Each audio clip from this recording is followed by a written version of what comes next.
पहली बार ऐसा पीएम आया है जो सुप्रीम कोर्ट का आदेश नहीं मानता, संविधान को नहीं मानता। ये बयान है अरविंद केजरीवाल का, जिन्होंने रामलीला मैदान में चौथे पास राजा की वो कहानी दोहराई जो उन्होंने दिल्ली विधानसभा में सुनाई थी। अरविंद केजरीवाल ने सीधे सीधे पीएम को चौथी पास कह डाला। बिना नाम लिए उन्होंने पीएम को अनपढ़ सम्राट तक कहा और जनता के सामने कहानी सुनाई। उस कहानी में कहीं भी पीएम का नाम नहीं लिया गया, लेकिन निशाना उन्हीं पर रहा। क्या है पूरा मामला, आइए जानते हैं। दरअसल रामलीला मैदान में आम आदमी पार्टी की मेगा रैली हुई। दिल्ली में सेवाओं पर नियंत्रण संबंधी केंद्र के अध्यादेश के खिलाफ सीएम अरविंद केजरीवाल ने जमकर हमला बोला।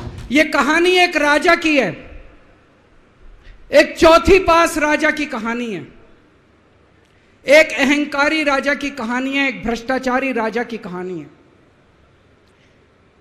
आप लोगों ने राजा और रानी की कई कहानियां सुनी होंगी। इस कहानी में राजा तो है, रानी नहीं है।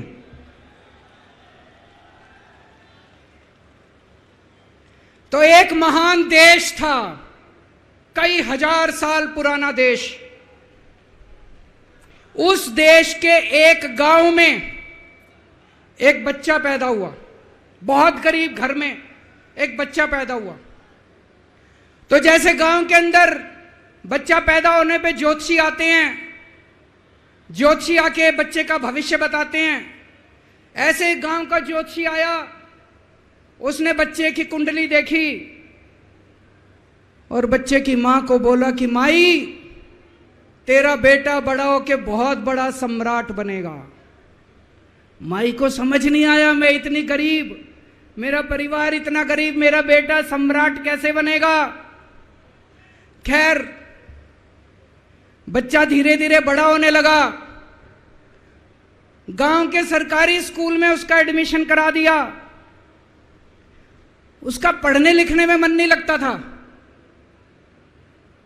पढ़ते पढ़ते, क्लास करते करते चौथी में आके उसने नाम कटवा लिया। उसका पढ़ाई लिखाई में मन नहीं लगता था। बगल में, गांव के बगल में एक रेलवे स्टेशन था। घर में बहुत गरीबी थी। वो बच्चा वहां स्टेशन पे जाके चाय बेचने लगा।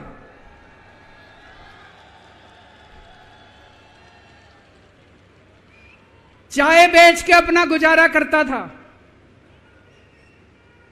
वो भाषण बहुत अच्छा देता था, बचपन से ही बड़ा अच्छा भाषण देता था। गांव के लड़कों को इकट्ठा कर लेता और भाषण देना चालू करता। धीरे धीरे आसपास के गांव में फैल गया कि यह बच्चा भाषण बड़े अच्छे देता है।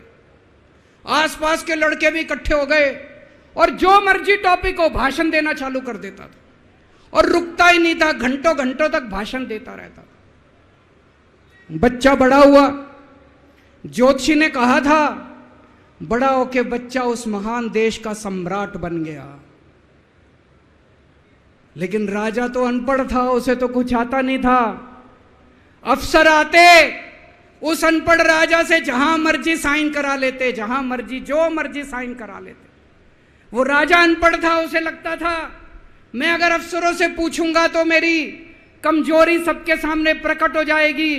अफसरों को लगेगा मेरे को कुछ आता नहीं है।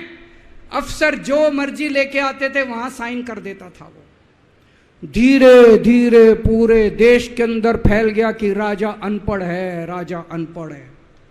राजा को बड़ा बुरा लगने लगा। तो राजा ने कहीं से एक फर्जी डिग्री का जुगाड़ कर लिया। एक फर्जी डिग्री का जुगाड़ कर लिया, एमए की डिग्री का। और राजा बोला मैं एमए हूं।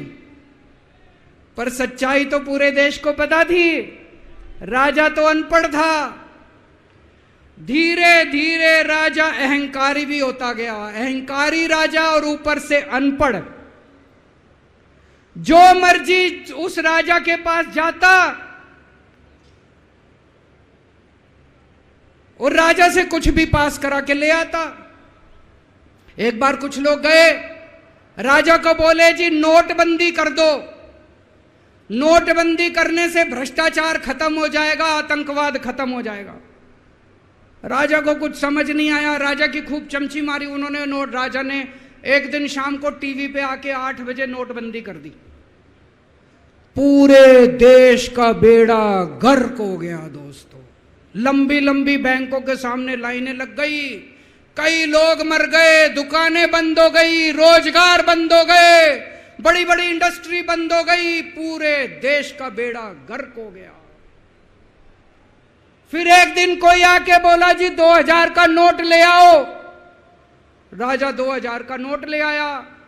4 साल बाद कुछ लोग आके बोले जी 2000 का नोट बंद कर दो। राजा ने 2000 का नोट बंद कर दिया। राजा को अक्ल तो थी नहीं, बेवकूफ था, अनपढ़ था। कभी 2000 का नोट चालू करता था, कभी 2000 का नोट बंद करता था। एक बार कुछ लोग आके बोले जी ये किसानों के कानून बना दो, इस कानून से किसानों का भला होगा। राजा ने कानून बना दिए। पूरे देश के किसान सड़कों पे उतर आए। 750 किसान मर गए आंदोलन में, और 1 साल के बाद राजा को वो तीनों कानून वापस लेने पड़े। एक बार उस देश के अंदर बहुत बड़ी महामारी फैल गई, चारों तरफ महामारी फैल गई, लोग मरने लगे। किसी ने आके बोला जी थाली बजवाओ तो देश ठीक हो जाएगा। तो राजा ने पूरे देश में थाली और चम्मच बजवा दिए। महामारी तो नहीं बची, महामारी तो फैली रही।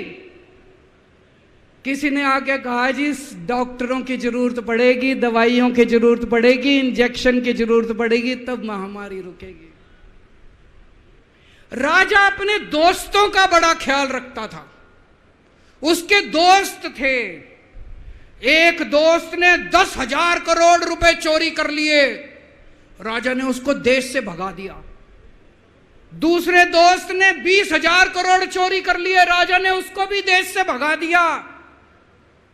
पर एक दोस्त ऐसा था जिससे राजा की ज्यादा ही दोस्ती थी। कौन था? उसको उन्होंने सारे एयरपोर्ट बेच दिए, सारे जहाज बेच दिए, सारे सी पोर्ट बेच दिए, उन्होंने आसमान बेच दिया, जमीन बेच दी राजा ने, खदानें बेच दी। उस दोस्त पे राजा मेहरबान था। राजा का एक और दोस्त था। वो दोस्त इतना गंदा था कि उसने कुछ अंतर्राष्ट्रीय खिलाड़ी महिलाओं के साथ बदतमीजी करी, लेकिन राजा ने दोस्ती नहीं छोड़ी। मजाल जो उस दोस्त के ऊपर कोई आंच आ जाए, राजा उस दोस्त के साथ खड़ा रहा, लेकिन उसने खिलाड़ियों का सुना। राजा का एक और दोस्त था। उस दोस्त ने किसानों के ऊपर गाड़ी चढ़ा दी, रौंद दिया, कुचल दिया किसानों को। राजा ने अपनी दोस्ती नहीं छोड़ी। इस बात पे तो दाद देनी पड़ेगी कि राजा दोस्तबाज था। वैसे आपको कैसी लगी सीएम केजरीवाल की ये कहानी, और आप कितना सहमत हैं इस कहानी से, हमें कमेंट करके जरूर बताना। वीडियो पसंद आई हो तो लाइक और शेयर करें, और जुड़े रहें न्यू इंडिया हेडलाइंस के साथ।